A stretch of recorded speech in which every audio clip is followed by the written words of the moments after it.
बाबे सिद्ध बंदा घोड़ा आपके प्रांगण में आ चुका है। बस्ती खेड़ेगा बनाएगा आरती ताजा सोयला लखाड़ा बाबा जी की सच्ची देव जल जाएगा। एक चक्कर लगा गया दूसरी दफा बुला के तो फिर आया और नीला घोड़ा सही दादी सच्चा बलू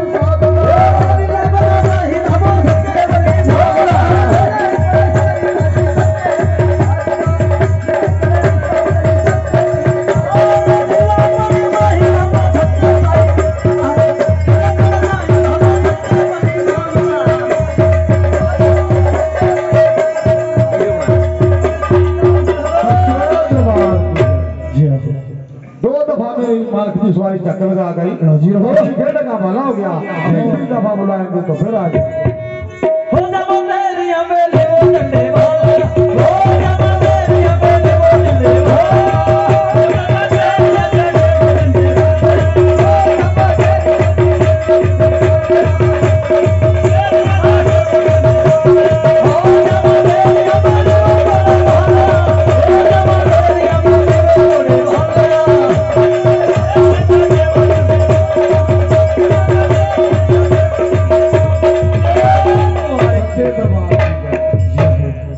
भाइयों तथा बहनों तथा नौजवानों, कोई अपनी मन की पेट याचना कराना चाहता है, सुहाग उठा कराना चाहता है, बाबा जी का प्रसाद भी लेते जाए, एक एक करके आते जाए। जय हो तो बड़े प्यार से बोलिए जय करो बाबा सिद्ध बंदा बोल सच्चे दरबार की जय।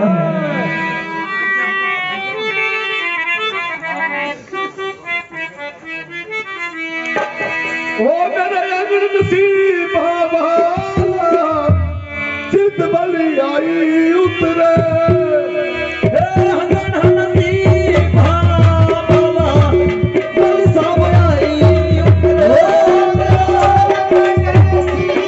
Oh